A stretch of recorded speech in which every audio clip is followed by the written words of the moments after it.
Ya, silakan.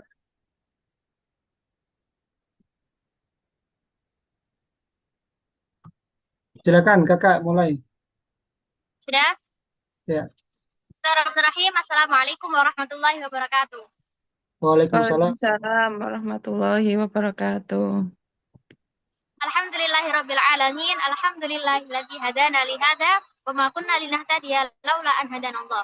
Asyhadu an la ilaha illallah wa asyhadu anna Muhammadan abduhu wa rasuluh amma ba'du. Sebelumnya saya mengucapkan segala puji hanyalah milik Allah Subhanahu wa taala, yakni Tuhan yang tidak pernah lelah menerima kita walaupun kita setiap hari masih terus melakukan kesalahan yang sama.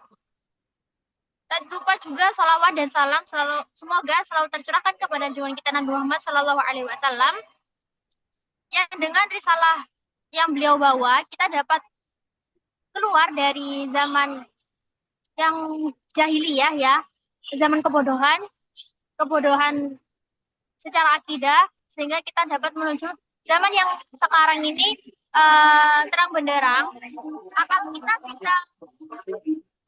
bisa mencerna dan mendapatkan pencerahan bahwa Tuhan itu satu, yakni tauhid yang sebagaimana diajarkan oleh Islam. Bapak Ibu sekalian yang dirahmati oleh Allah, izinkan saya bertanya, bukan untuk dijawab dengan suara, namun sebagai pertanyaan dan refleksi bagi diri sendiri.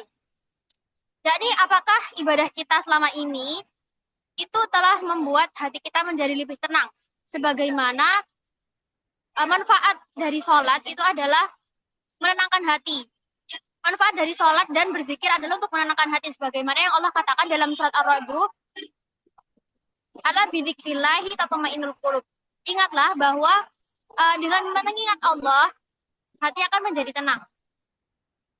Atau apakah justru ibadah yang selama ini kita kerjakan, baik itu sholat, tilawah, berzikir, dan ibadah-ibadah lain, itu justru menambah beban yang sebenarnya kita rasakan, tapi sama sekali tidak terucap. Kayak mungkin semisal sebenarnya sudah waktunya sholat, sudah sebentar lagi Ramadan gitu, tapi malah dalam hati itu ada rasa kayak, iya habis ini Ramadan, udah puasa sebulan lagi, nggak habis-habis, 30 hari berturut-turut gitu. Nah, itu mungkin bisa ditanyakan kepada diri masing-masing, termasuk saya sendiri gitu ya. Sebagai refleksi, apakah ibadah yang selama ini kita lakukan itu sudah sesuai dengan apa yang Rasulullah ajarkan dan sudah memberi manfaat kepada diri kita sendiri. Nah, sebentar lagi Ramadan itu akan datang. Kalau nggak salah kurang dari 10 hari lagi ya. Yakni bulan yang suci, bulan yang di sana pahala itu dilipat gandakan, begitu pula dengan dosa. Bulan yang dimana di sana penuh ampunan bagi orang-orang yang mau meraihnya. Dan para ulama pun telah mengingatkan kita bahwa yang bisa merubah kita dari yang sebelumnya buruk menjadi lebih baik itu bukanlah Ramadan itu sendiri, tetapi ini diri kita sendiri.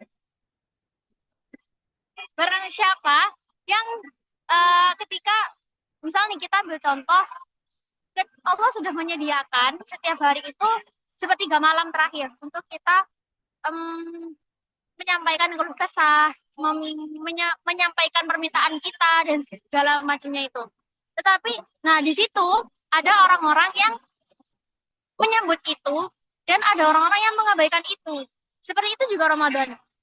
Bukan berarti dengan masuknya Ramadan, bukan berarti ketika kita memasuki bulan Ramadan itu kita langsung berubah menjadi jiwa yang lebih baik. Tergantung apakah kita berusaha untuk meraih ampunan itu atau tidak. Nah, karena itu kajian kita di malam ini atau sore hari ini ya kalau lagi di Mesir mengusung tema Deep Clean Soul atau yang bermakna membersihkan jiwa secara mendalam. Deep itu kan artinya mendalam. Jadi kita akan belajar bagaimana ibadah yang benar itu akan membuat hati lebih ringan, bukannya semakin tertekan dan menambah beban. Nah, sebelumnya izinkan saya menyampaikan pantun. Air jernih mengalir ke muara, disambut senja penuh cahaya. Ibadah bukan sekedar acara, tapi jalan pulang bagi jiwa yang lelah. Hadirin yang dimuliakan oleh Allah, banyak di antara kita melakukan ibadah, namun sebenarnya hati masih terasa berat. Bukan selalu karena bisikan dari setan, tetapi bisa jadi itu adalah akibat dari perbuatan kita sendiri. Jadi kalau disampaikan Rasulullah dalam sebuah hadis, itu kurang lebih mananya seperti ini. Dosa atau maksiat itu diibaratkan sebagai titik hitam. Hati itu ibaratnya seperti kertas putih. Nah, kertas putih, kalau misalkan kita beri titik hitam, satu demi satu titik, tapi nggak pernah dibersihkan, maka tentu saja kertas itu lama-lama akan menjadi hitam seluruhnya. Begitu pula dengan hati kita, seandainya kita terus melakukan maksiat tanpa memohon ampun dan terus memperbaiki diri, maka hati kita pun akan merasa ibadah itu terasa berat, seperti itu. Untuk mengantarkan kita kepada materi tersebut, telah hadir bersama kita seorang pemateri yang berpengalaman dalam dakwah, fikih, dan pendampingan rohani. Beliau adalah Ustadz Adi, Sugeng Pribadi, seorang konsultan, trainer, guru ngaji, sekaligus juru kisah Islam Indonesia. Mari kita sambut beliau dengan hati yang terbuka dan niat untuk benar-benar berubah. Kepada Ustadz Adi, kepadanya waktu dan tempat kami persilakan. Ya, Assalamualaikum warahmatullahi wabarakatuh. Waalaikumsalam warahmatullahi wabarakatuh. Ya, terima kasih Kakak. Langsung kita mulai saja ya. Atau Kakak mau menyampaikan sedikit sebagai penguat sebelum kita mulai, silakan. Uh, Mari kita niatkan majelis ini bukan sekedar menambah ilmu, tapi juga membersihkan hati dan jiwa dan membuka pintu pulang kepada Allah. Semoga 1 jam ke depan menjadi titik awal jiwa yang lebih bersih dan Ramadan yang lebih bermakna. Amin, amin ya rabbal alamin. Terima kasih Mbak Sita. Oke. Kita akan mulai. Sebelumnya, izinkan saya eh, share beberapa hal yang nantinya bisa membantu kita memahami secara eh, komprehensif dari apa yang mau disampaikan. Jadi, pada malam hari ini kembali kita lanjutkan seri kedua dari materi yang sudah kita sampaikan di sesi pertama kemarin, yaitu tentang sinyal langit. Tentunya kita semua berharap dari 5 kali pertemuan ini nantinya mendapatkan sesuatu hal yang maksimal sebelum masuk ke bulan suci Ramadan. Dan ini bisa kita praktekkan secara langsung dalam keseharian kita nantinya selama Ramadan dan bulan-bulan berikutnya. Bunda minta cas. Nah, masih ada kesempatan eh, 3 kali lagi pertemuan, tanggal 12, tanggal 15, dan tanggal 16. Yang ini insya Allah juga saling terkait antara materi pertama, kedua, ketiga, keempat, dan kelima. Jadi sayang kalau misalkan nanti tidak bisa mengikuti secara keseluruhan gitu ya. Nah, malam hari ini kita akan masuk pada materi deep clean jiwa, artinya pembersihan jiwa secara dalam. Bagaimana Ramadan datang itu kesempatan yang benar-benar tidak kita sia-siakan. Artinya kesempatan itu tidak datang 1 kali, bisa tidak datang 2 kali.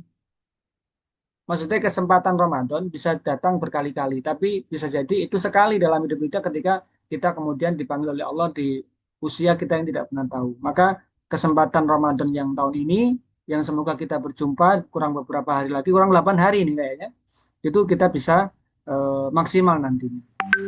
Nah, eh, malam hari ini kita bicara deep clean jiwa, yang nanti kita kaitkan dengan puasa, fikih, penyembuhan emosi dan ketentraman hati. Kenapa kok harus ada penyembuhan emosi dan ketentraman hati?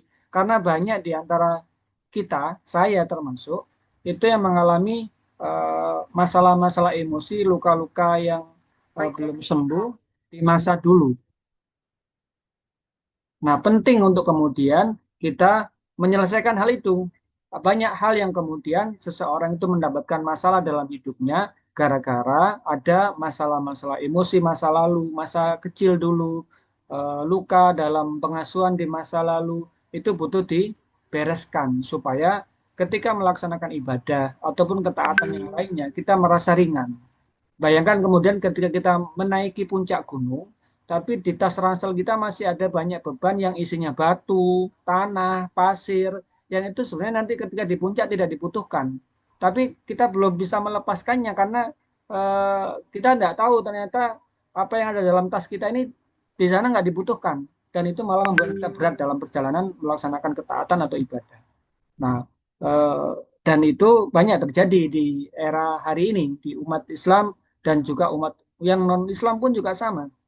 Nah, masalah jiwa umat di era digital hari ini itu faktanya seperti ini, fakta dan realita ya. Banyak yang ibadah, tapi kenyataan yang dirasakan itu gelisahnya tetap ada. Jadi perasaan gelisah ini eh, tidak bisa hilang meskipun dia ibadah banyak melaksanakan baca Quran iya tapi habis baca Quran gelisah lagi. Yang kedua, banyak yang mudah emosi, cemas, overthinking, yang kemudian ketika itu dihitung-hitung ya berlebihan sebenarnya. Masalah yang sangat kecil, masalah yang sangat remeh itu bisa menjadi besar. Kemarin waktu saya mengisi kajian, bukan kajian ya, safari kisah di Kediri itu, ada teman yang dia berpisah, bercerai dengan istrinya itu gara-gara suaminya telat menyiapkan air hangat untuk anaknya yang masih kecil untuk membuat susu. Dan itu akhirnya bercerai gara-gara itu. Jadi masalahnya bisa kecil, tapi kemudian karena jiwanya ini belum tuntas dengan masa lalunya, emosinya memuncak. Dan itu banyak kejadian hal-hal yang kita temui di kehidupan kita. Banyak yang kemudian kita juga saksikan dalam berita-berita anak sampai membunuh orang tuanya, membakar orang tuanya, dan aneka ragam yang lainnya kita saksikan itu pasti ada luka batin, luka emosi yang belum tuntas sehingga emosinya mudah memuncak. Dan apakah kita ada? Tentu yang lebih tahu diri kita masing-masing. Nah, banyak yang kemudian faktanya ibadah terasa kewajiban, bukan kebutuhan. Ini sebagai pengingat buat diri saya sendiri. Karena ya kita sifatnya di sini saling mengingatkan. Bukankah itu yang disampaikan Allah di surat Al-Asri, orang yang tidak merugi itu ya salah satunya orang yang saling mengingatkan. Ya, orang yang beriman, beramal soleh, dan saling mengingatkan. Wa ta'awanu alal illalladzina amanu wa amilus solihati wa tawassaw bil haq wa tawassaw bis sabr. Jadi faktanya di luaran banyak yang ibadah atau sholat itu jadi kewajiban. Kerja enak-enak harus Jumatan misalkan. Dia merasa oh Jumatannya jauh jalannya, ini jadi capek dan sebagainya. Terus langsung makan siang nanti balik kantor lagi. Itu berarti belum tuntas di masalah jiwanya. Kemudian Ramadan datang, tapi jiwa masih belum siap. Nah, itu juga menjadi masalah. Dan tentunya eh, masing-masing bisa menambahkan sendiri. Bu Erni bisa menambahkan sendiri, Mas Bintang, Mbak Kaila, dan para jamaah yang lainnya yang ikuti di YouTube juga sama. Apa yang dirasakan dalam keseharian kita? Perasaan apa, masalah apa dalam emosi yang belum tuntas? Nah, yang lebih tahu silakan disampaikan. Untuk kemudian kita menyadarinya. Nanti kita coba bantu tuntaskan.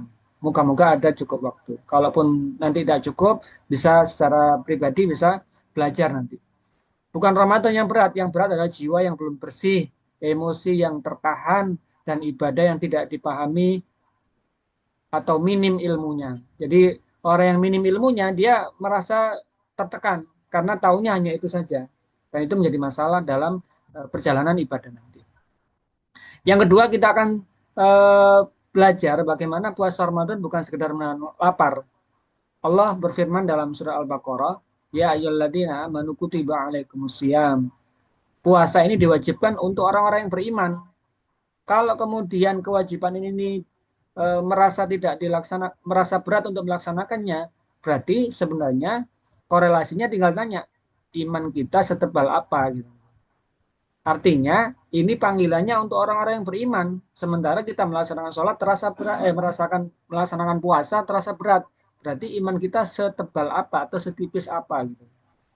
Karena kutiba alal ladina min qablikum, dan perintah puasa ini bukan hanya untuk umatnya Nabi Muhammad, tapi umat-umat sebelum Nabi Muhammad juga punya kewajiban puasa yang tujuannya la'allakum tattaqun. Artinya untuk menjadi bertakwa. Artinya secara ringkas tafsirnya adalah puasa ini ditetapkan untuk penyucian jiwa. Artinya tentu dalam proses penyuciannya ada banyak hal yang terasa tidak enak, tidak nyaman dan sebagainya karena sedang dibersihkan. Sama ketika orang sakit sedang dilakukan operasi, sedang minum obat, sedang dikasih obat merah, tentu terasanya perih dan sebagainya. Tapi itu proses untuk penyembuhan. Nah, penyucian jiwa ini juga butuh prosesnya. Salah satunya adalah dengan puasa. Yang tujuan akhirnya adalah takwa, bukan sekedar ritual, bukan sekedar menahan lapar atau mungkin menahan haus dan sebagainya. Nah, fikih dalam puasa itu mengajarkan untuk kita menjaga anggota tubuh. Di depan meja kita, di meja kita ada makanan. Makanan itu halal. Ada minuman. Minuman itu juga halal. Kita beli pakai uang kita sendiri. Kita masak pakai tangan kita, pakai uang kita sendiri. Tapi kenapa ketika puasa tidak boleh makan? Tangan kita bisa ngambil, mulut kita bisa makan, nggak sariawan, nggak sakit gigi. Kenapa nggak makan? Nah, itu proses dalam puasa mengajarkan untuk menahan, menjaga anggota tubuh. Nanti setelah Ramadan akan kita ketahui mana yang boleh dimakan, mana yang nggak boleh dimakan. Tidak semuanya boleh dimakan. Dan itu penjaganya adalah dari iman. Kemudian mengajarkan juga hati dan emosi, ya, supaya hatinya terjaga, emosinya terjaga. Kenapa? Karena kalau orang puasa marah, maka pahala puasanya hilang. Dia hanya dapatkan lapar dan haus. Nah, ini dikendalikan. Kemudian mengendalikan dorongan nafsu. Tentunya yang membatalkan puasa kan termasuk berhubungan suami istri di waktu siang. Itu kan juga butuh dikendalikan nafsunya. Nah, mungkin di luar sana banyak kajian-kajian fikih puasa. Saya akan mencoba menyampaikan dari sudut pandang yang sifatnya berbeda gitu ya. Bahwa fikih puasa itu sama dengan sistem perlindungan jiwa. Artinya, jiwa seseorang yang tidak pernah puasa itu mudah rapuh. Nah, prinsipnya fikih hadir agar ibadah itu sah, tenang, dan tidak menyisakan was-was. Artinya dalam puasa, jangan sampai kita nggak paham yang dasar-dasarnya.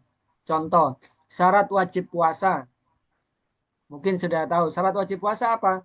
Ya, minimal dia muslim. Itu wajib puasanya. Yang kedua, dia sudah muslim yang balik. Kalau dia nggak balik, ya nggak bisa. Dia nggak muslim berarti nggak wajib puasa. Yang berikutnya adalah sudah masuk waktu Ramadan. Makanya kalau belum Ramadan nggak wajib puasa. Yang ada adalah puasa sunnah. Syarat sahnya apa? Syarat sahnya apa untuk puasa? Dan rukunnya apa? Ini banyak kajian-kajian yang bahas itu. Contoh rukun puasa ya harus niat gitu. Kemudian menahan hal-hal yang membatalkan puasa. Apa yang membatalkan puasa? Misalkan makan dan minum. Kemudian muntah dengan sengaja, berhubungan suami istri di siang hari. Itu yang membatalkan puasa. Eh, Kalau muntah tidak disengaja bagaimana? Ya enggak apa-apa. Tapi yang disengaja misalkan tangannya dimasukkan, itu membuat puasanya batal. Nah, ada yang membatalkan puasa secara amal, ada yang membatalkan puasa secara pahala. Misalkan marah, itu pahalanya hilang, puasanya tetap sah, tapi pahalanya nggak ada kan itu. Nah ini perlu untuk diketahui. Contoh, kalau kita tahu ini, kita jadi ringan. Oh, ternyata ini sunnah, ternyata ini rukun, ini bukan wajib, sehingga kita bisa tahu ilmunya. Contoh fikih yang menenangkan misalkan, puasa tetap sah meski lupa makan. Maksudnya apa? eh Udah terdengar maghrib nih, udah minum, terus lupa nggak makan, ya tetap tetap sah. Atau lupa nggak sahur, ya tetap sah. Yang penting adalah niatnya nggak sampai lupa. Kesalahan tidak disengaja, tidak membatalkan. Misalnya orang lupa tiba-tiba minum karena kebiasaan bangun pagi, bangun langsung minum. Ya karena tidak disengaja, dia lupa, ya tidak batal gitu ya. Nah, kadang orang nggak tahu ilmunya, bingung gitu. Allah menilai niat, bukan kesempurnaan teknis. Contoh ya, yang sederhana. Sholat itu utamanya, sempurnanya dengan berdiri. Kalau misalnya tidak bisa berdiri, bagaimana? Ya boleh duduk. Kalau nggak bisa duduk, boleh berbaring. Nggak bisa berbaring, maka boleh dengan isyarat. Nah, ini menunjukkan bahwa Allah menilai niat orang tersebut. Yang tahu dia bisa berdiri, duduk, atau mungkin yang lainnya kan dirinya sendiri. Dan itu mengukur kejujuran si hamba tersebut. Tapi kalau hamba tersebut harus punya punya pemikiran bahwa kesempurnaan dan keutamaan itu harus diraih.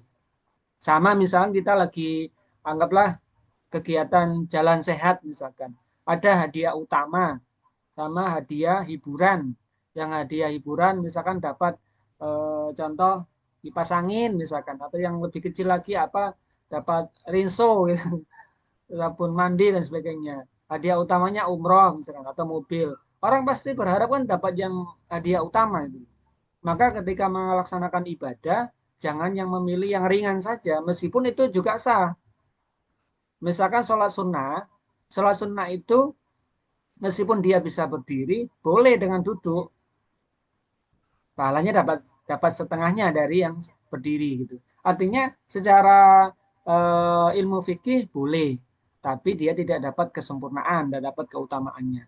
Nah, fikih-fikih hal seperti ini bisa dipelajari karena sekarang semua ilmu dimudahkan. Kita bisa mendapatkan secara mudah di literasi-literasi online maupun yang lain. Berikutnya, kenapa ibadah sering memicu stres? Satu penyebabnya adalah tadi, tanpa atau minim ilmu. Terus takut salah yang berlebihan. Berikutnya penyebabnya apa? Menumpuk emosi tanpa pelepasan. Jadi ada orang-orang yang terkadang ketika ibadah itu dulu pernah dipukul misalnya sama orang tuanya gara-gara nggak sholat. Dan itu membekas. Nah itu bisa menjadi luka batin yang harus diselesaikan. Terkadang orang butuh menyelesaikan itu dengan ada yang mendampingi atau ada yang kalau mungkin katakanlah psikiater atau yang mengcoach lah supaya itu bisa tuntas. Kenapa? Karena itu bisa menjadi beban yang nanti akan menjadikan banyak hal dalam proses perjalanan hidupnya itu berat gitu. Kemudian dalam hadis disebutkan inna dina yusron, yusrun. Agama ini mudah, hadis Bukhari. Dan jika ibadah membuat jiwa kita tertekan, berarti ada yang belum selesai di hati kita. Nanti di akhir saya akan bantu bagaimana kemudian kita bisa mempraktekkan dalam keseharian kita. Nah, kebetulan saya juga seorang safety, jadi banyak hal yang ketika itu belum tuntas, ya saya sendiri pun safety ya bisa mengalami luka batin juga. Sama orang yang motong rambut itu juga rambutnya bisa panjang juga. Dan tidak semua potong rambut, tukang potong rambut bisa motong rambutnya sendiri. Dia butuh pihak ketiga untuk menyelesaikan itu permasalahannya. Begitu pula diri kita, saya, semua punya. Maka kita perlu untuk bersama-sama, saling saling membantu saudara seiman dalam seperjalanan menuju kepada surga ini. Nah, penyembuhan self ini berhubungan dengan emosi. Nanti kalau berkenan kita bisa bantu untuk menyelesaikan itu. Saya punya masalah emosi apa di masa sekolah dulu, pernah dibully teman, pernah dimusuhi tetangga misalnya. Apalah perasaan-perasaan yang sering muncul, yang paling utama itu adalah perasaan takut dan perasaan khawatir. Takut dengan masa depannya, takut dengan ini dan itu, khawatir dengan macam-macam. Biasanya itu yang paling tinggi. Ada yang dendam, ada yang pemarah, ada yang fobia, ada yang takut ketinggian. Itu hal-hal yang biasanya mengandung masalah-masalah emosi. Dan itu bisa dilepaskan karena itu emosi yang negatif. Sedih yang mendalam itu juga bisa. Nah, pernah ada ketahuan orang yang ini kalau kena baunya duren, dia pingsan. Dia ketemu nasi, itu muntah-muntah gitu. Nah ini masalah-masalah emosi. Mungkin dulu pernah mengalami trauma-trauma yang buruk di masa kecilnya atau di masa fase-fase sebelumnya. Maka itu bisa diselesaikan dengan safe, dengan beberapa hal yang itu bisa dipraktekkan sendiri nantinya di rumahnya masing-masing. Kemudian menyelaraskan hati dengan tauhid. Intinya safe itu adalah masalah emosi tidak disembuhkan dengan logika, dengan pikiran kita, tapi diselesaikan dengan ketundukan sepenuhnya hanya kepada Allah yang menciptakan itu semua, yang menciptakan rasa marah, yang menciptakan rasa takut, rasa sedih, itu ya Allah. Sederhana misalnya kita lihat. Misalkan ada saudara atau bukan saudara, tetangga di sebelah rumah kita keluarganya meninggal gitu. Pasti yang di keluarga di rumah tersebut akan sangat sedih gitu. Bisa sedih, bisa nangis dan sebagainya. Tapi tetangga sebelahnya, selisih satu rumah, dia nggak merasakan sedih sama sekali. Malah dia bisa saja senyum ketawa di saat yang sama. Kenapa? Karena Allah memberikan rasa sedih kepada keluarga tersebut dan tidak memberikan rasa sedih kepada tetangganya. Karena dia tidak ada hubungan keluarga sama sekali dan sebagainya. Nah itu bentuk yang sederhana yang kita bisa lihat dalam kehidupan sehari-hari bahwa emosi ini pemberian dari Allah. Mau marah, mau takut, mau khawatir dan sebagainya. Dan Allah punya kuasa untuk mengambil perasaan itu dengan mudahnya pula, seperti mudahnya Allah menaruh itu pada hati seseorang. Ada yang menikah, dia bahagia sekali. Tapi teman dekatnya nggak merasakan itu, karena dia tidak mendapatkan emosi itu. Jadi kalau nantinya punya masalah-masalah emosi, ya bisa disampaikan kepada Allah dengan cara sederhana. Tadi yang masalah kembali sedikit saya tadi kelupaan ya, mengenai minimnya ilmu misalkan. Misalkan seseorang yang pergi ke masjid, anggaplah seorang wanita gitu ya, pergi ke masjid. Tidak semua masjid itu ramah terhadap jamaah. Misalkan tempat wudhunya untuk wanita campur laki perempuan. Terus dia di tempat terbuka. Terus dia bingung, ini gimana wudhunya? Saya nggak mungkin melepas kerudung saya gitu, melepas kaos kaki saya. Tapi kalau nggak dilepas nanti wudhunya bagaimana? Nah dia kebingungan. Akhirnya dia eh, bingung sholatnya, nggak ikut berjamaah atau hal yang lainnya. Sampai kemudian aku nggak sholat, nggak bisa wudhu gitu. Nah, padahal ketika dia paham ilmunya, ada yang namanya khuf. Khuf itu bisa tinggal hanya mengusap, meskipun kerudungnya tidak dilepas. Kaos kakinya nggak dilepas, boleh melakukan khuf gitu ya. Atau mungkin dia air sangat sedikit di kendaraan misalkan. Hanya ada segelas, bisa nggak dibuat untuk wudhu? Ada itu caranya. Wudhu, Rasulullah pun mengajarkan wudhu hanya dengan satu gelas air. Nah itu kalau minim ilmu dia jadi bingung. Tapi yang mereka tahu ilmunya, oh ternyata begini. Ada cara-cara yang dimudahkan dalam Islam untuk kita bisa melaksanakan. Dan itu ada yang bisa dipelajari. Makanya jangan pernah berhenti untuk belajar. Ada waktu-waktu yang bisa digunakan, jangan sampai kosong, ya harus dapat ilmu gitu, setiap hari. Nah berikutnya, chef ini selaras dengan puasa Ramadan. Kenapa? Karena puasa mengajarkan menahan, menyadari bahwa kita sedang puasa, mengikhlaskan meskipun ada apa nasi atau minuman seger apa jus apa di depan meja kita sebelum waktunya maghrib ya nggak mungkin kita minum kan gitu karena kita ikhlas oh ini belum maghrib gitu dan menggantungkan hasilnya kepada Allah gitu. Qul inna sholati wa nusuki wa mahyaya wa mamati lillahi rabbil alamin. Soal semua sesungguhnya sholat kita, hidup kita, mati kita, dan semua diri kita ini hanya untuk Allah. Jadi maknanya apa? Semua emosi, luka hati, luka batin, dan ibadah itu kita kembalikan kepada Allah, bukan disimpan, bukan dikoleksi dalam hati. Aku pernah sakit hati sama si orang itu, aku pernah marah sama orang itu. Dia menyimpan itu. Tidak harus seperti itu, ya harus dilepaskan. Kenapa? Semakin disimpan, maka semakin berat. Sama seperti orang yang naik puncak gunung tadi. Selama sampah-sampah emosinya tidak dilepaskan, maka dia akan keberatan untuk mencapai puncak kehidupannya dia.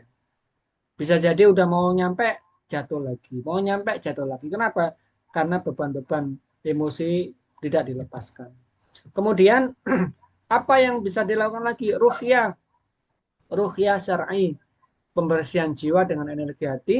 Dan ruhyah ini bukan untuk hanya sekedar gangguan jin, tetapi juga untuk hati yang terasa sempit, rumahnya luas tapi hatinya sempit, di rumah rame tapi hatinya merasa sepi, emosinya nggak stabil, kadang naik, kadang turun, kadang marah, kadang ketawa.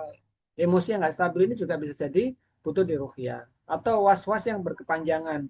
Ada pernah mungkin sebagian ketika sholat berjamaah, ada jamaah yang takbiratul ikhramnya itu diulang-ulang berkali-kali. Diulang, Allahu Akbar, Allahu Akbar. Dia merasa was-was gitu. Merasa khawatir nggak sah gitu. Nah, itu adalah bisa jadi butuh untuk diruqyah karena bisa jadi ada gangguan jin atau memang dia sendiri secara jiwa butuh ditentramkan dengan Al-Quran, dengan bacaan-bacaan Al-Quran. Allah berfirman dan surat Al-Isra, wa nunazzilu minal Qur'ani ma huwa syifaa'un wa rahmah. Jadi Al-Quran bisa menjadi syifa. Syifa itu sebagai obat dan sebagai rahmat, bukan sekedar hanya sebagai bacaan. Kalau sekedar bacaan, maka tentu tidak menjadi mukjizat karena kita bisa membaca buku dan sebagainya. Tapi Al-Quran ini bisa menjadi sebagai obat jiwa dan rahmat. Dan sebagai yang utama adalah sebagai pedoman petunjuk hidup. Nah, puasa yang akan kita laksanakan 8 hari lagi, save, ruhya, ini bisa menjadi deep clean jiwa. Artinya menjadi pembersih jiwa yang terintegrasi antara fikih, ketenangan hukum. Jadi kita tahu hukumnya ini sah, ini batal, ini makruh, ini sunnah, ini wajib, ini haram, tahu. Nah itu penting supaya dalam ibadahnya nanti kita tenang gitu. Kemudian puasa, puasa untuk pengendalian nafsu supaya jiwa kita juga bisa mengendalikan diri. Kemudian save untuk melepaskan emosi yang ada dalam diri kita. Karena kalau nggak dilepaskan kayak tadi contohnya. Dan ruh ya untuk penyembuhan rohani.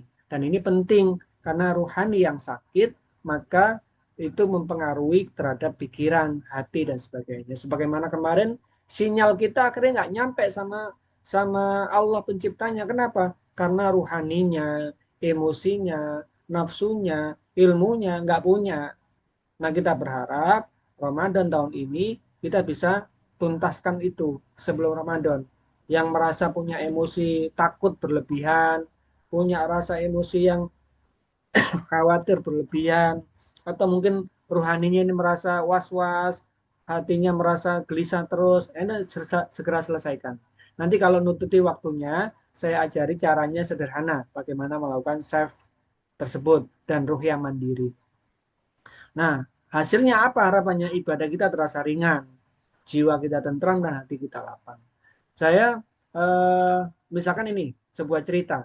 Ada seseorang yang sedang duduk-duduk di pos kamling. Nah, mungkin di tempat kita ada pos kamling ya.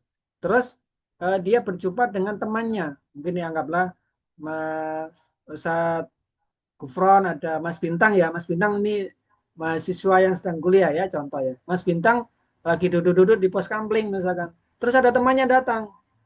Dia datang bawa mobil, pakaiannya bagus, berdasi, necis, wajahnya mengkilat, wajahnya bersih, rambutnya rapi. Pokoknya kelihatan sangat bagus gitu ya. Dalam pandangan umum orang, wah ini orang berhasil, sukses gitu. Terus dia ngomong sama Mas Bintang, Mas Bintang, apa kabar? Lama nggak ketemu gitu. Mas Bintang, apa kegiatannya? Saya di rumah. Loh, kenapa di rumah? Ayo ikut aku, kerja sama aku. Kerja apa? Aku kerja sekarang di, eh, anggaplah di pengeboran minyak misalkan. Di Pertamina gitu. Terus kerjanya apa? Oh, nanti kita kerja di lepas pantai, kemudian kita dapat penghasilan yang besar, pulang kita bisa eh, apa istilahnya liburnya lebih lama. Terus kalau udah kerja dapat uang ngapain? Ya nanti uangnya kita bisa investasikan, kita bisa beli aset dan sebagainya. Terus Mas Bintangnya jawab, terus kalau udah punya aset, sudah punya investasi ngapain? Ya kita bisa duduk-duduk tenang, kita bisa rileks dan sebagainya. Terus Mas Bintangnya jawab apa? Saya sekarang sudah tenang, sudah santai. Akhirnya kan, loh, sebenarnya apa yang dicari kan itu? Nah, ini butuh butuh ilmunya. Supaya kita bisa tenang itu bukan didasarkan karena punya investasi, punya aset, rumah yang mewah, mobil yang mengkilat, atau yang lainnya, pekerjaan yang mentereng, bukan itu. tapi ketenangan itu didapatkan, hati yang lapang didapatkan karena tahu ilmunya, bisa melepaskan semua emosi dan rohaninya sehat. Nah, fakta sains yang mendukung. Sains membuktikan bahwa puasa itu menurunkan hormon stres, hormon kortisol. Artinya orang kalau sering puasa, insya Allah hormon stresnya itu akan turun dengan sendirinya. Puasa meningkatkan hormon ketenangan atau hormon serotonin. Dan ini banyak dibuktikan oleh sains. Dan ini juga dilakukan oleh umat Islam. Gitu. Kemudian zikir dan doa menstabilkan gelombang otak alpha wave. Artinya orang-orang yang sering berzikir, berdoa. Dalam chef itu juga ada zikir dan doanya. Dan itu bisa menstabilkan gelombang otak. Nah, melepaskan emosi, menurunkan tekanan darah. Ini sudah diajarkan atau dibuktikan dengan sains. Dan Islam mendahului bahkan sebelum sains itu ditemukan. Dan ini adalah ada dalam semua ajaran Islam. Ibadah menjadi kebutuhan bukan beban hadis. Dalam perang Khandaq itu Rasulullah dan para sahabat baru saja pulang dari perang Badar. Di perang Badar Rasulullah hanya 313 orang dan mereka tidak terlatih sebagai tentara, tidak terlatih sebagai seorang prajurit, membawa senjata seadanya, kemudian diserang oleh kelompoknya orang-orang kafir Quraisy Mekah dengan 1.000 tentara yang mereka terlatih senjata lengkap. Tapi kemudian Rasulullah dan para sahabat di perang Badar menang. Nah, karena orang-orang kafir Quraisy merasa malu, dia mengumpulkan tentara yang sangat banyak, kurang lebih 3.000, ini saya 3.000 atau berapa gitu, yang itu sangat besar sekali. Rasulullah dan para sahabat itu baru sampai Madinah dalam kondisi luka, banyak yang kena tombak, kena pedang dan sebagainya. Kemudian dikepung Madinahnya dikepung. Maka waktu itu dalam waktu yang sangat singkat, sangat pendek, mereka membangun atau menggali parit. Parit itu kayak selokan gitu, tapi dalam dan luas gitu, panjang sehingga kuda nggak bisa melompat. Nah, mereka menggunakan strategi itu dan itu sangat luar biasa perjuangannya dari pagi sampai siang sampai sore sampai malam terus mereka semua membuat parit itu. Dan yang digali bukan tanah kayak di Indonesia karena di sana berbatu. Maka Rasulullah menyampaikan dalam waktu yang sangat mereka banyak yang kemudian tidak makan karena kondisinya masih lemah, masih sakit dan sebagainya. Itu sampai perutnya diganjal dengan kerikil dan dengan batu. Lebih dari 2 hari, 3 hari, Abu Bakar, Umar mengalami hal sama, Rasulullah malah 4 hari gitu. Nah, dalam kondisi kayak gitu lelahnya, Rasulullah menyampaikan kepada Bilal, arihna biha ya Bilal gitu. Tenangkan kami dengan sholat Bilal gitu. Jadi Bilal ini sebagai adzan yang selalu adzan di masa Rasulullah itu Rasul menyampaikan tenangkan kami dengan sholat. Jadi sholat membuat tenang. Tapi kalau sholat jadi terburu-buru dan sebagainya berarti sholatnya tidak berfungsi seperti yang diajarkan oleh Rasulullah. Bahkan para sahabat kan ketika terkena tombak, kena panah itu kan disuruh mencabutnya ketika sholat gitu. Bukan ketika tidak sholat. Ketika sholat malah suruh nyabut supaya sakitnya tidak terasa. Sampai kemudian kejadian kan ketika Umar bin Khattab dibunuh ketika mengimami itu dalam kondisi sholat berjamaah. Apakah para jamaahnya itu nggak tahu kalau ada pembunuh? Ternyata mereka sedang dalam kondisi sholat. Sholatnya mereka itu seakan-akan sudah benar-benar nggak merasakan sesuatu karena dia sedang eh, bercengkrama dengan Rob penciptanya gitu. Sampai nggak merasakan ada hal kayak gitu. Nah, kita masih belajar untuk kesannya. Jadi ibadah kalau belum menenangkan berarti mungkin ada yang belum dibersihkan dalam hati kita. Berikutnya, coba sesekali disempatkan waktu untuk melakukan perenungan dan tentunya lebih sering akan lebih baik. Contoh ini bisa diperhatikan ya, boleh di screenshot silakan. Ya Allah, aku lepaskan luka yang aku pendam. Aku serahkan bebanku. Aku niatkan ibadah ini hanya untukmu. Supaya apa sih? Kalau kita punya sesuatu, bukankah iman itu diyakini dalam hati, diucapkan dengan lisan, dan kemudian dipraktekkan dengan perbuatan. Maka sama ketika kita punya hal-hal yang menjadi luka batin atau beban yang hidup masih berat belum bisa melepaskan. hatinya kita kepingin ngomong sama Allah, lisannya harus diucapkan. Dan ini bentuk kesungguhannya seorang hamba. Ya Allah, aku lepaskan luka yang pernah aku pendam. Ingat-ingat luka apa aja dulu dengan siapapun, kapanpun waktunya, sampaikan itu. Aku serahkan beban hidupku. Kenapa? Karena kita merasa kita hanya seorang hamba dan Allah yang mampu memikul semuanya. Kalau kita masih merasa mampu memikulnya, maka Allah ya silakan dipikul sendiri kan itu. Sederhananya kayak gitu. Aku niatkan ibadah ini hanya untukmu. Aku maafkan lahir dan batin, dunia dan akhirat untuk semua orang yang pernah hadir dan melukai hidupku. Supaya apa? Supaya kita berlepas kepada itu semua. Ada riwayat yang mengisahkan Rasulullah ketika sedang berhalaqah dengan para sahabat, tiba-tiba Rasulullah menyampaikan, setelah ini nanti akan ada ahli surga yang lewat di depan kita. Para sahabat menunggu siapa kira-kira ini ya.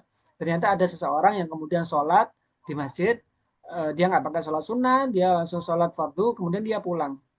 Nah, besoknya Rasulullah menyampaikan lagi, habis ini akan ada orang ahli surga yang masuk ke sini. Para sahabat melihat lagi, loh orang ini lagi gitu. Dan berikutnya hari ketiga juga sama. Sahabat para malah bingung. Sahabat akhirnya penasaran, mencoba membuntuti orang ini ke rumahnya. Sampai di rumahnya, jadi kebiasaan orang Arab itu kalau ada tamu, dia nggak ditanya apapun sebelum 3 hari. Sebelum 3 hari nggak ditanya, dia dilayani, dikasih ya sebagaimana seorang tamu yang dimuliakan. Setelah 3 hari ditanya, kamu punya tujuan apa gitu. Nah ternyata baru dia menyampaikan, saya ini penasaran karena Rasulullah menyampaikan engkau seorang ahli surga, tapi selama aku 3 hari berada di rumahmu ini aku nggak melihat kamu punya ibadah yang spesial. Aku lihat kamu sholatmu ya biasa saja, kemudian aku lihat dirimu ya amalan lainnya ya biasa-biasa aja, nggak ada yang istimewa. Sebenarnya kamu punya amalan apa? Kemudian orang tersebut menyampaikan, aku nggak punya amalan apa-apa, tapi aku setiap kali mau tidur, aku memaafkan semua orang yang pernah hadir dalam kehidupanku sehari itu. Jadi dia dalam sehari ketemu dengan siapa, dia memaafkan semua. Memaafkan sebelum dia minta maaf dan mendoakan orang tersebut. Nah, itu ya pengingat buat kita, kalaupun kita punya masalah dengan siapapun, jangan pernah sampai dibawa tidur, bahkan sampai dibawa mati kan. Ada orang, aku nggak akan memaafkan dia sampai saya mati. Nah, berarti luar biasa itu. Bagaimana dia kemudian nantinya bisa hidup tenang dalam hidupnya, sementara dia membawa beban yang sangat berat sekali. Meskipun kepada siapa orang yang melukai hidup kita, menyakiti diri kita, maafkan itu, maafkan supaya kita bebannya ringan. Nah, berikutnya sebagai penutup, Ramadan bukan tentang siapa yang paling kuat menahan lapar, tapi siapa yang paling bersih hatinya. Sama-sama kita belajar untuk membersihkan hati. Mari masuk Ramadan dengan jiwa yang bersih agar ibadah menjadi kebutuhan bukan tekanan. Dan sebagai hadiah, ini saya ingin kasihkan untuk nanti bisa dipraktekkan. Monggo kalau mau di screenshot silakan. Ini langkah praktis untuk melakukan disiplin.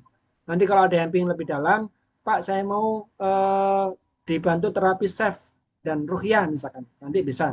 Tapi kalau minimal ini bisa dipraktekkan secara sederhana, karena ini bisa dilakukan oleh siapapun. Contoh aktivitasnya harian ya, bangun pagi. Ya di dunia kita atau di era kita hari ini kan bangun pagi mesti kan lihat informasi dulu, ada notifikasi apa di HP kita kan. Ya anggaplah sebelum itu, sebelum pegang HP. Iya, Afirmasi atau betul. ya, semua hampir rata-rata kan gitu.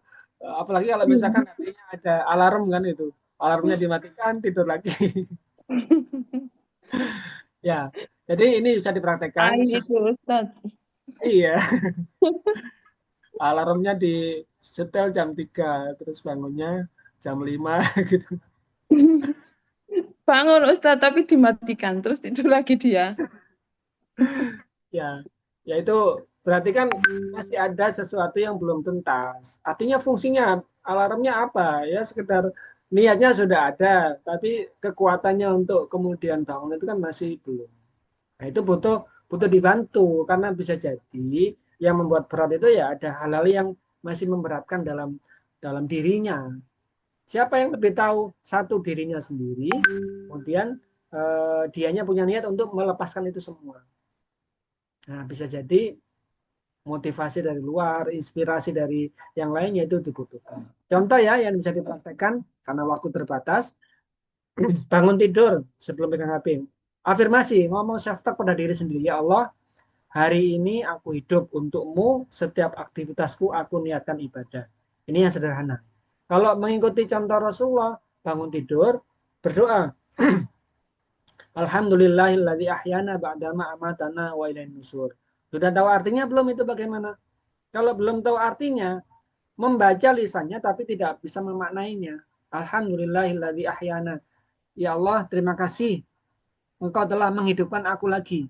Ba'dama amatana, setelah aku mati. Wa ilaihin nusur, dan hanya kepadamu kembali. Itu kan doa yang sangat luar biasa yang diajarkan Rasulullah. Tapi kadang-kadang kan kita nggak sampai memaknainya secara sempurna dan memaknai secara hati, jiwa gitu. Hanya lisan saja. Kemudian disunahkan lagi membaca surat Al-Imran. 10 ayat terakhir di surat Al-Imran. Nanti coba dibuka di Al-Qurannya masing-masing, di rumah, bangun tidur, baca doa tadi, terus baca Al-Imran. Kalau perlu, pahami maknanya. Kenapa kok disunahkan membaca itu? Dan itu yang dilakukan oleh Rasulullah, bangun tidur. Kalau saya nggak bisa bangun tidur, langsung tulis di kertas, tempel di tembok, tempat kita bangun, terus dibaca. Dalam sains apa biasanya? Dalam sains disebutkan 3 kali setengah detik. Bangun tidur jangan langsung berdiri, lari, kebelet pipis ke kamar mandi. Itu bisa jadi orang kemudian jatuh di kamar mandi gara-gara hal itu. Dalam sains diajarkan 3 kali setengah menit apa? Setengah menit pertama, 50 detik, 30 detik pertama, buka matanya, lihat langit-langit supaya kita sadar dulu. Setelah itu duduk 30 detik, kemudian berdiri 30 detik, baru jalan. Tapi Rasulullah mengajarkan lebih daripada itu. Apa? Berdoa, kemudian membaca 10 ayat terakhir di surat Al-Imran. Nanti dipraktekkan ya. Hadis atau ayat penguatnya inna salati wa nusuki wa mahyaya wa mamati lillahi rabbil alamin. Nah, efek dari melakukan self talk dan afirmasi ini atau doa yang diajarkan Rasulullah, maka hatinya terarah, tenang dan tidak reaktif.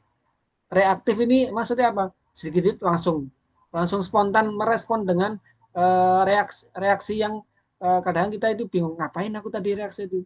Setelah reaksi baru ngapain itu. Seharusnya sebelum reaksi berpikir dulu. Tapi sebagian besar setelah reaksi baru berpikir, apa aku tadi melakukan itu gitu. Itu penyesalan namanya. Ya, kemudian yang kedua, saat memulai aktivitas, mau kerja, mau belajar, bisa doa tentunya. Kalau dalam Islam dengan doa. Tapi dengan kata-kata self talk atau afirmasi, aku bekerja sebagai amanah, bukan sebagai beban. Ini untuk menegosiasi atau berkompromi dengan tubuh, berkompromi dengan jiwa, berkompromi dengan emosi kita. Kenapa? Karena kita menyadari dalam hadis disebutkan innallaha yuhibbu amala ahadukum amala an-nafsi. Nah, nanti efeknya apa? Ikhlas, fokus, dan tidak mudah lelah. Kenapa? Karena dia menyandarkan itu hanya kepada Allah. Allah mencintai amal yang dilakukan seorang hamba untuk yang dilakukan dengan kakinya sendiri, dengan berdiri sendiri. Kemudian saat emosi atau muncul marah, cemas, kesal, dan lain-lainnya, maka afirmasinya bisa dilakukan. Aku sedang diuji, bukan diserang. Allah bersamaku. Itu diucapkan. Ini kata-kata sederhana, kata-kata singkat yang kita bisa praktekkan. Kenapa? Karena berdasarkan hadis ayat yang mendukung dan Allah sudah sampaikan itu. Nanti efek jiwanya apa? Insya Allah ketika mengalami emosi marah, cemas dan kesal kita jadi reda emosinya dan hati jadi terkendali. Saat melakukan ibadah, sholat, puasa, dzikir dan sebagainya, maka sampaikan pada diri kita, pada jiwa kita, aku sedang beribadah untuk mendekat, bukan untuk sempurna. Kayak lagi, aku beribadah untuk mendekat, bukan untuk sempurna, merasa sempurna gitu. Ada orang yang kemudian eh, kayak apa sholat, wong cek, misalkan berbuat dosa misalkan. Justru itu kita meskipun dalam masih misalkan berbuat dosa, kita sholat ini untuk mendekat. Nantinya kan antara berbuat dosa dengan berbuat ibadah itu kan punya perhitungan sendiri-sendiri. Makanya ada mizan atau timbangan amal itu kan lebih banyak mana kan itu. Sesuai dengan hadis innamal amal binniyat. Jadi kalau sudah memahami itu, insya Allah ibadah terasa ringan dan hangat gitu ya. Kemudian saat ragu-ragu ini batal atau sah puasanya atau sholat dan sebagainya, maka bisa melakukan afirmasi, aku memilih yang menenangkan dan Allah Maha Pengampun. Jadi kalau misalnya kita, makanya kalau sholat misalkan ragu-ragu, ya ambil yang membuat kita yakin, kemudian ada sujud sahwi kan gitu. Itu dibolehkan kan gitu. Eh, Jangan sampai kemudian kita ragu-ragu terus ragu-ragu akhirnya kita tidak melakukan dengan baik gitu ya. Kemudian insya Allah efeknya tidak tenang dan tidak was-was. Saat merasa kurang baik atau membandingkan diri dengan yang lainnya, maka bisa kita self-talk atau afirmasi, Allah melihat prosesku, bukan perbandinganku. Orang itu bisa beli mobil, orang itu ya prosesnya mungkin dia mulainya dari sesuatu yang sudah baik, sudah sempurna, ya mudah saja itu. Sebagaimana kita memahami di Al-Quran surah Al-Hujurat, Inna akramakum indallahi atqakum. Artinya kesempurnaan itu yang dipilih adalah yang mulia di sisi Allah, bukan mulia di sisi manusia. Dan yang mulia di sisi Allah itu adalah yang bertakwa. Artinya proses takwa ini kita nggak pernah tahu. Ada yang memulainya untuk masuk Islam itu dengan cara sudah eh, plus 5. Ada yang mulainya dari min 5. Kan beda-beda. Maka proses ini yang dinilai oleh Allah. Insya Allah dengan itu efek jionya yang dirasakan adalah percaya diri dengan lapang dada. Saat berbuat salah atau lupa, aku kembali kepadamu ya Allah. Saat lapar atau mungkin lelah ketika puasa, ini bukan siksaan, ini penyucian. Sehingga puasanya lebih bermakna. Saat berdoa atau jujur dan sederhana, ya Allah aku lemah dan Engkau maha kuat. Sehingga doanya jadi tempat pulang. Sebelum tidur atau melepas emosi, ya Allah aku titipkan hatiku malam ini hanya kepadamu. Insya Allah di dunia. Dan ini bisa diperhatikan insya Allah. Demikian yang bisa saya sampaikan. Kalau ada salahnya itu murni dari saya pribadi. Semua kebenaran ilmu hanya dari Allah semata. Dan saya akhiri. Ihdinas siratal mustaqim. Wassalamualaikum warahmatullahi wabarakatuh. Waalaikumsalam Warahmatullahi wabarakatuh. warahmatullahi Assalamualaikum warahmatullahi wabarakatuh. Nih, monggo kalau misalkan ada pertanyaan atau hal lain yang mau ditanyakan, dipersilakan. Kepada Kak Sita, dipersilakan untuk memandu.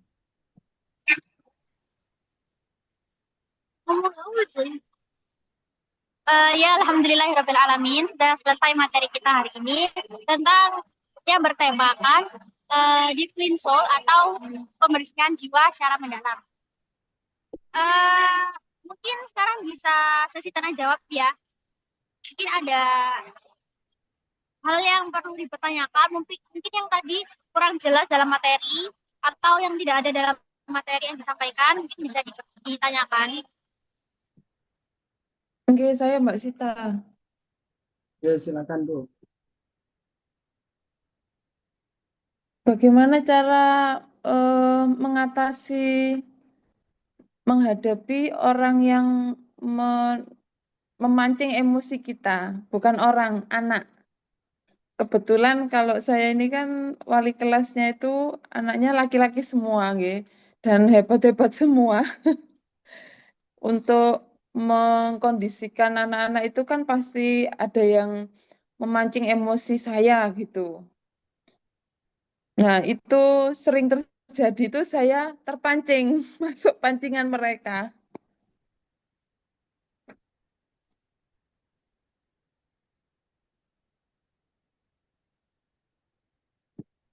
Ya,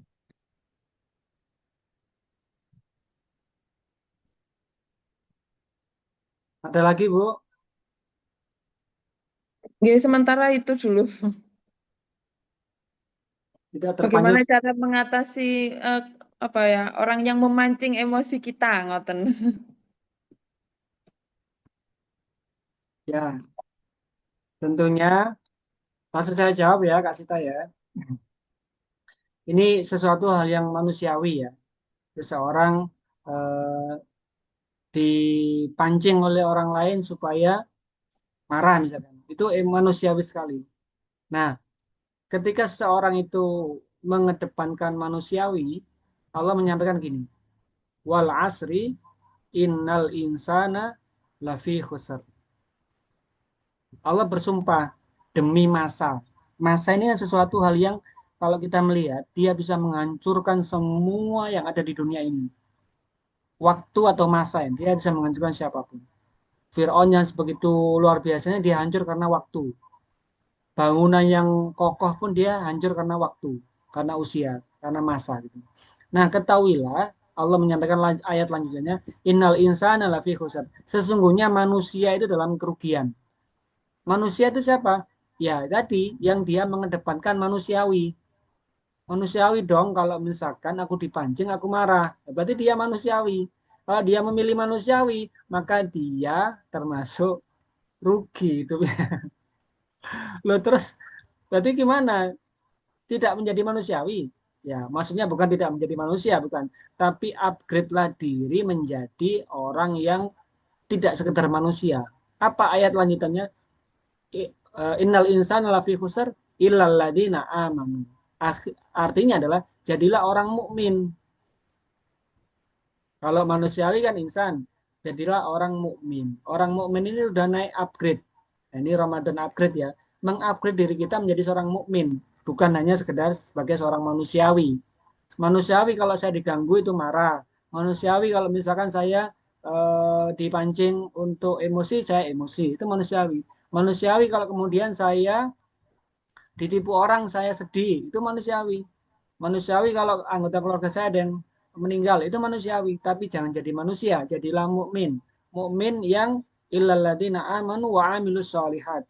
Yang dia dengan keimanannya itu dia yakin bahwa semua itu dia datang, masalah itu datang, yang mendatangkan adalah Allah. Pernah saya buka materi khusus tentang bahwa kita menjadi utusan dan kita menerima utusan. Bu Erni ketika di kelas itu menerima utusan yang Allah utus berupa anak-anak dengan berbagai macam karakter perilaku.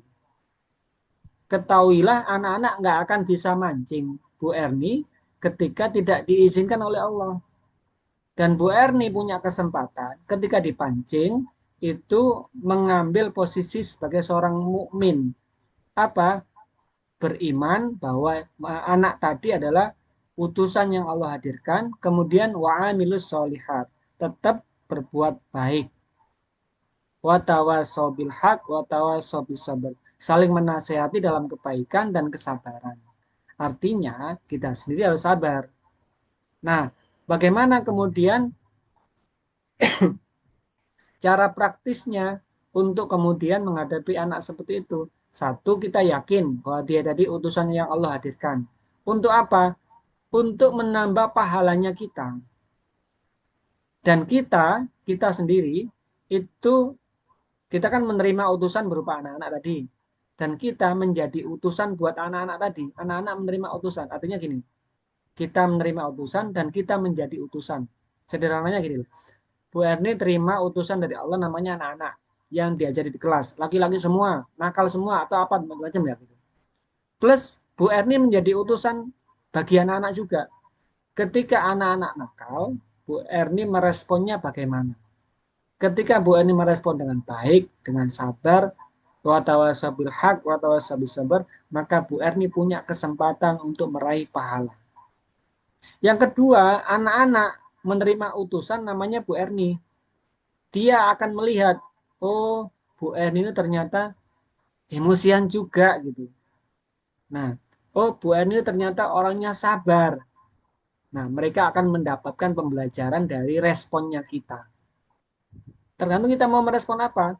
Apakah mau merespon yang mendapatkan pahala, atau mau merespon yang kemudian itu juga akan ditiru oleh anak-anak kelak. Oh, kalau aku diganggu orang, dipancing orang, aku harus bereaksi. Reaksinya, nah itu kayak guruku itu dulu. Aku melihat guruku dulu melakukan itu. Dan itu bisa menjadi amal jariah. Amal jariah yang buruk atau amal jariah yang jelek, yang baik kan itu. Ketika kita berbuat baik, maka anak-anak memotret, memahami, oh begitu dah caranya. Kalau diganggu itu saya tetap baik gitu. Kayak yang dicontohkan Bu Erni. Maka dia melakukan itu dan Bu Erni dapatkan pahala yang terus mengalir. Tapi ketika kemudian anak itu mancing dan kemudian kita juga terpancing emosi dan kita juga meledak-ledak mungkin misalkan ke anak tersebut, anak tersebut memotret, oh begini ya caranya. Kalau kemudian nanti aku dipancing orang di kehidupanku, aku juga akan melakukan itu. Karena anak-anak kan memotret, melihat, menyaksikan langsung di depan matanya. Maka yang melakukan yang tadi itu juga kecipratan juga dapat dapat amal jariah buruknya. Aku dulu melakukan ini karena guruku dulu melakukan kayak gitu. Nah, itu kan nggak enak juga buat diri kita gitu. Yang berikutnya apa? Sederhana caranya. Kalau kita sedang duduk, coba berdiri, berhenti sejenak selama minimal 5 detik. Jangan langsung merespon. Terus tarik nafas panjang. Tarik nafas panjang, terus hembuskan. Tarik nafasnya dari hidung, hembuskan lewat mulut. Kalau sekali masih belum bisa reda, ulangi beberapa kali. Kemudian, izin nak, saya tak wudhu dulu. Itu insya Allah menenteramkan. Itu cara-cara sederhana ya. Jadi, tarik nafas panjang, ucap dalam hati, aku tidak akan merespon sekarang. Nah, aku akan lebih sabar. Itu waktunya nggak lama. Kemudian eh, kita ingat kembali bahwa dia utusannya Allah. Dia nggak mungkin bisa kayak gitu kalau nggak Allah izinkan. Dan Allah sedang mendatangkan dia kepadaku supaya aku bisa meraih pahala di sini. Kalau kemudian aku terpancing, aku malah nggak jadi dapat pahala, aku malah dapat dosa. Itu insya Allah bisa membuat diri kita lebih tenang secara jiwa gitu ya. Sekurang lebih seperti itu Bu Erni kalau mau ditanya. Kalau doa gimana? Ya auzubillahi minasyaitonirrajim bisa. Karena itu selalu ada bisikan-bisikan. Kak pantas masuk guru dimarahi murid gitu. Terus lo main macam-macam gitu. Karena itu bisikan-bisikan yang bisa selalu mempengaruhi diri kita. Nah, tinggal pilihannya dengan memilih tenang atau memilih bereaksi terhadap dia atau terserah panjenengan itu pilihan. Nah, pilihan ini yang nanti akan dihisap atau diperhitungkan oleh Allah SWT. Kurang lebih begitu, Bu Erni. Muka-muka bisa. Oke, oke, terima kasih Ustadz. Satu lagi Ustadz. Nah, Oke, monggo. anak sekarang itu kan menetralisasikan kata-kata kotor nih. Jadi meskipun ada guru pun itu kata-kata kotor itu kayak biasa gitu. Nah, setiap kali pelajaran saya itu mereka itu saya hukum kalau ada yang berkata kotor itu. Terus sebagian anak itu ada yang nopo istilahnya bujuk, maksudnya bujuk niku ngeten. Wis ta lo ojo ngomong, engko aku gak ngomong nek awakmu gak meso. Ngoten. Jadi terus akhirnya itu mereka mengkondisikan dalam artian eh, ojo ngomong, nek nek gak ngomong kan gak ro. Apa itu kalau kita itu berkata kotor seperti itu. Tapi kadang itu saya itu dengar dan mereka pun berbohong, maksudnya berbohong. Mboten Bu, mboten enten niku lho sanjang plesetane ngoten semacam diplesetaken terus akhirnya menjadi ya itu tadi Ustadz kayak ditutupi gitu loh. Jadi nggak Oleh mau. teman-temannya ya. Ya, betul.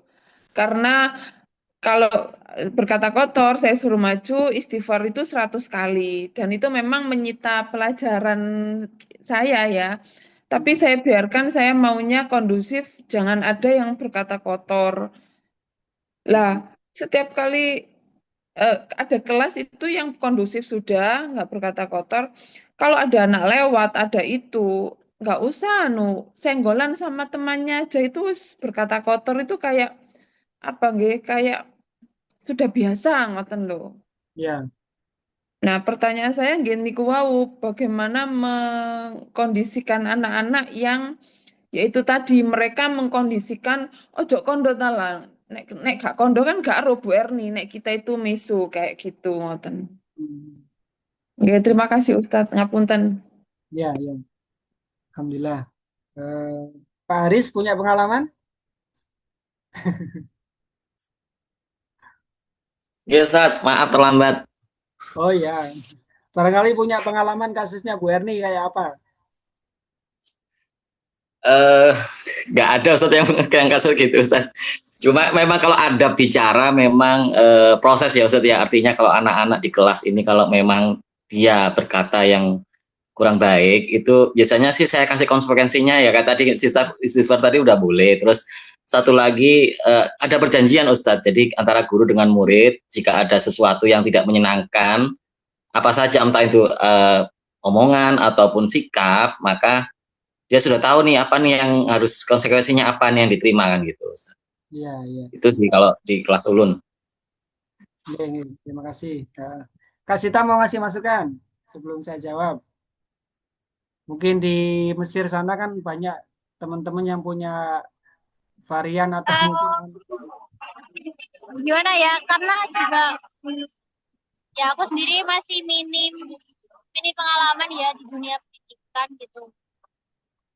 Apa ya? Mungkin cuman dari sedikit yang sudah aku pelajari itu memang kalau ngedidik anak itu em, mungkin kalau ini masih kecil ya parenting yang masih anak-anak usia dini gitu itu mungkin dengan diajarkan bahwa agama itu bukan tentang pahala dan dosa karena anak kecil kan masih belum bisa hitung-hitungan gitu kan masih ya, eh, belum paham apa sih dampaknya kalau misalkan emang kalau kita berbuat dosa kenapa emang kalau kita berbuat sesuatu kebaikan emangnya kenapa gitu jadi mungkin kalau di anak usia dini tuh mungkin lebih ke diajarkan bahwa lebih ke tauhidnya kenapa kita harus berbuat baik kenapa kita nggak boleh berbuat dosa cuman kalau untuk anak yang udah remaja gitu ya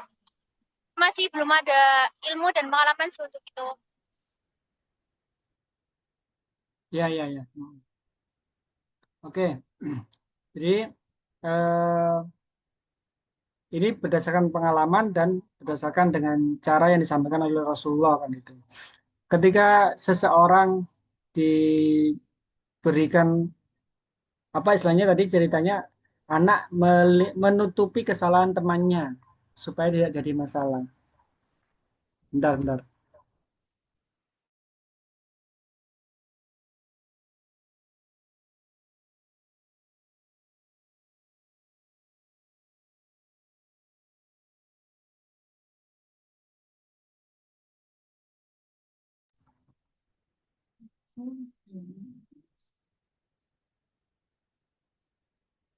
Jadi eh, apa yang disampaikan oleh Rasulullah ketika ada orang kayak gitu, pemahaman. Orang itu mau melakukan sesuatu karena pemahaman. Ketika dia paham, maka dia akan melakukan dengan sukarela. Nah, pemahaman itu tentunya disesuaikan dengan tingkatan siapa yang diajak bicara. Ketika dia levelnya udah dewasa, dengan lansia, dengan remaja, dengan anak-anak, tentunya beda cara pendekatannya dan beda cara bahasanya. Dan itu harus dipahami oleh setiap kita yang ingin mengajak orang lebih baik hidupnya. Ketika anak-anak sekolah, tentu mereka ke depannya apa masih masih membandingkan, oh kalau aku misalkan ketahuan berbuat salah, aku akan disanksi, dihukum. Nah, kalau aku berbuat baik, mungkin aku dikasih hadiah. Nah, itu juga penting kalau level-level anak kecil, misalkan anak kecil ya bahasanya dia dengan hadiah. Kamu kalau hafal ini, tak kasih hadiah ini. Kalau enggak, ya enggak dapat hadiah. Mereka akan mengejar dengan itu. Tapi udah ada dewasa, mereka dikenalkan dengan adanya sanksi. Nah, hal yang mengikat mereka, selain mereka udah dipahamkan, adalah komitmen tadi. Artinya ada kesepakatan-kesepakatan bersama antara siswa tersebut secara pribadi dengan gurunya. Dan dipahamkan, ini secara bertingkat ya, artinya konsekuensinya itu bertingkat. Kalau kamu melakukan sekali, hukumannya ini. Kalau dua kali, ini. Kalau tiga kali, ini. Dan seterusnya. Bertingkat. Tidak langsung pada satu hukuman yang langsung membuat pria harapannya langsung jerah. Gitu. Enggak. Karena dalam proses penyadaran itu butuh repetisi, butuh pengulangan. Nggak bisa langsung seketika. Anak-anak sekolah, khususnya mungkin level kelas jenjang SMP atau SMA, mereka sedang dalam proses untuk membangun kebiasaan. Dan itu nggak bisa langsung dengan seketika itu. Nah, bagus tadi dengan misalkan dengan cara membaca istighfar. Tapi lebih daripada itu adalah dia harus paham bacaan istighfar ini apa fungsinya sih sebenarnya kan itu. Dia baca istighfar 100 kali, mungkin bisa jadi 1000 kali dan seterusnya. Tapi dia nggak ngerti dan bacaan istighfar itu apa maknanya yang terkandung. Bahwa dia berminta maaf, mohon ampun kepada Allah atas kesalahannya. Allah astagfirullahaladzim. Ya Allah, aku mohon maaf atas dosa-dosaku, engkau yang maha agung. Maha agungnya Allah ini kayak apa? Ketika tadi siang saya mendampingi anak tunanetra, saya coba untuk mereka merefleksi tentang berapa sih nilai dirinya itu sebelum dia bersyukur kepada Allah. Kan biasanya kita kalau ngomong sama Allah, mari sama-sama bersyukur pada Allah. Bersyukur atas apa? Anak-anak tunanetra mungkin nggak melihat apa sesuatu yang disyukuri. Saya ajak ngobrol, telinganya bisa mendengar. Berapa untuk orang yang nggak bisa mendengar itu kemudian dia harus membeli alat dengar. Berapa kemudian satu nilai gigi yang dipasang oleh dokter gigi. Itu mahal sekali gitu. Membersihkan karang gigi aja berapa. Untuk rambut, rambut hitam dan sebagainya. Itu semua ada nilainya. Untuk saraf, untuk otak, hidung bisa mencium, mata bisa melihat, lidah bisa merasakan, sampai kepada anggota tubuh, jantung, hati, ginjal, liver, lambung, usus, semuanya ada nilainya. Dan tadi anak-anak kita ajak menyampaikan berapa nilainya. Belum lagi nafas. Nafas diberikan gratis. Berapa harga satu tabung oksigen di rumah sakit? Dan dia harus butuh berapa hari untuk bernafas. Adik-adik bernafas selama berapa tahun sampai hari ini dan Allah tidak pernah meminta bayaran, tidak mengeluarkan nota, dan tidak memberikan pajak untuk itu.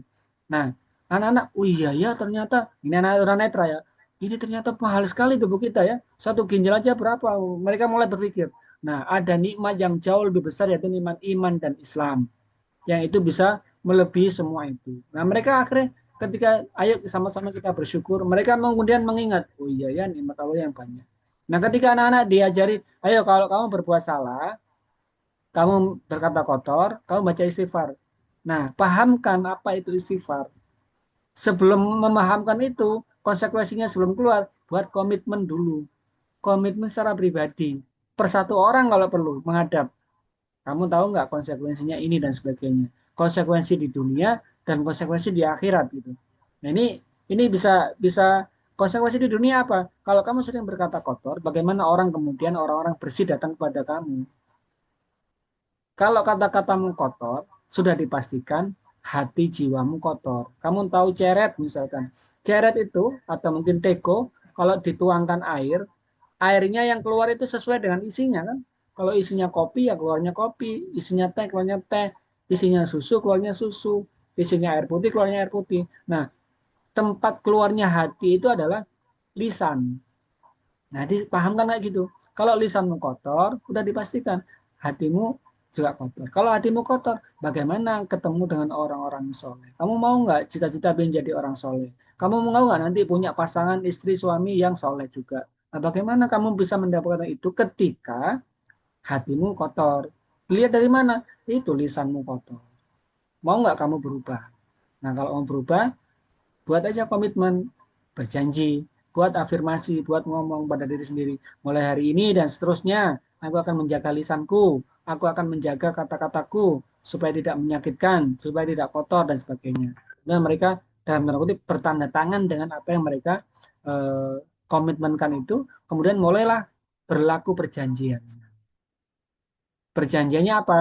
Mau dilihat oleh aku, oleh bu guru atau tidak, ini perjanjian diriku dan dirimu. Yang nanti ini berlaku sampai seterusnya.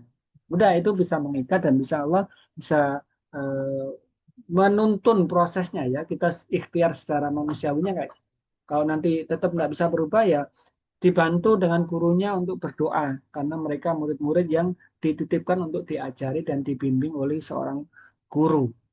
Gitu. Itu mungkin dari saya. Eh, Allah alam bisa moga ini bisa membantu. Begitu Bu Arni? Oke, Ustadz, terima kasih. Ya, sama-sama. Semoga saya bisa mengajari mereka lebih baik. Amin, amin, Karena, amin. nggih, Ya, karena nggih niku wau saya pertama kali sebelumnya itu saya wali kelasnya kan putri-putri, jadi gampang ngoten nggih untuk mengarahkan anu. Sekarang itu laki-lakiku laki-laki itu Masya Allah suruh sholat itu harus saya tunggui di masjid uber-uberan karena Hmm. gini kuau. Di rumahnya memang tidak pernah sama orang tuanya tidak pernah disuruh sholat, malahan ada yang ayah kula loh mboten sholat ngoten. Nah, itu baik apa buruk? Ya ndak usah ditiru. Siapa tahu kalau nanti kamu sholat, rajin sholat, orang tua kamu itu ikut sholat, kan berarti kamu yang dapat pahalanya. Ngoten niku masih belum masuk Ustadz, anak-anak segitu itu. Jadi nopo nggih? Saya harus berlari-lari ngoten. Ya, ya, berarti secara kesadaran masih belum nancep kepada anak-anak. Jadi Belum, proses belum. Nggih. pendampingannya lebih diprioritaskan ke arah itu, bukan ke arah mereka takut, nggak sholat itu takut itu. Itu pendekatan yang kurang baik untuk jangka panjang, karena nanti ketika orang tuanya meninggal, gurunya nggak ada, dia tetap berbuat salah lagi. Jadi pendekatan secara tadi dari hati ke hati dengan pemahaman dan seterusnya, ya tentunya memahamkan ini butuh proses waktu ya. Kemudian nanti baru mereka sadar dan mereka melaksanakan sendiri tanpa merasa tertekan gitu. Dan bisa jadi kalau tadi yang kita pelajari kan bisa jadi dia punya masalah sampah-sampah emosi yang belum dituntaskan gitu. Nggih, nggih. Nggih, nggih. Nggih, memang nggih. Ada lagi sebelum kita tutup? Sampun, terima kasih Ustadz. Maaf, maaf. Oke. Oke, kita sama-sama berdoa. Semoga Allah membantu diri kita melepaskan emosi-emosi negatif yang ada dalam diri kita, menjadikan dada kita lapang, dada kita eh, siap untuk menyambut bulan suci Ramadan dengan kondisi yang baik, dengan kondisi yang sempurna. Insya Allah kita akan Amin. belajar berikutnya di tanggal 12 insya Allah dengan materi yang selanjutnya nanti kita akan sama-sama belajar yang nanti akan kita share berikutnya terhadap atas kegiatan kajian seri yang ketiga. Untuk itu Nggih. kita tutup dengan doa bersama-sama. Al-Fatihah. Alhamdulillah. Alhamdulillah. Alhamdulillah. Iyyaka na'budu wa iyyaka nasta'in. Ihdinas siratal mustaqim. Shiratal ladzina اللهم صل على سيدنا محمد وعلى ال سيدنا محمد الحمد لله رب العالمين حمد الشاكرين حمد الناعمين حمد يوافي نعمه ويكافي مزيدا يا ربنا كما ينبغي لجلالك الكريم وعظيم سلطانك اللهم يا الله يا رحمن يا رحيم ارحمنا يا الله rahmatilah kami ya Allah rahmatilah semua keluarga khususnya yang hadir di dalam kajian malam hari ini ya Allah baik yang di Zoom ini maupun yang di YouTube dan sebagainya ya Allah. Ya Allah, rahmatilah kami dengan petunjuk, rahmatilah kami dengan bimbingan, rahmatilah kami dengan pertolongan-Mu ya Allah untuk senantiasa membersihkan hati kami, membersihkan jiwa kami, dan membersihkan kami dari sampah-sampah emosi yang membebani hidup kami. Rahmati kami ya Allah dengan rahmat dan juga keberkahan hidup dalam diri kami ya Allah. Rahmatilah kami ya Allah dalam menyambut bulan suci Ramadan untuk bisa dalam kondisi sehat walafiat, bisa berjumpa dengan malam yang mulia Lailatul Qadar. Ya Allah, jauhkan kami dari mara bahaya musibah dan bala bencana. Jauhkan kami dari iri hati dan dengki. Jauhkan kami dari orang-orang yang dolim, orang-orang yang merusak ya Allah. Allahumma ya Allah, jadikan kami menjadi hamba yang pandai bersyukur atas semua nikmat yang telah Engkau berikan, pandai berterima kasih atas semua karunia dan anugerah yang telah Engkau limpahkan. Jadikan kami menjadi hamba yang ahli bersabar apabila hadir dalam hidup kami, utusan yang Engkau hadirkan dalam hidup kami, dari pasangan kami, dari anak-anak kami, cucu kami, murid-murid kami, tetangga kami, teman kerja kami, siapapun ya Allah yang hadir dalam hidup kami, berikanlah kami kesabaran yang sempurna ya Allah, dan yakin dengan firman-Mu, Engkau mencintai orang-orang yang sabar. Engkau bersama dengan orang-orang yang sabar.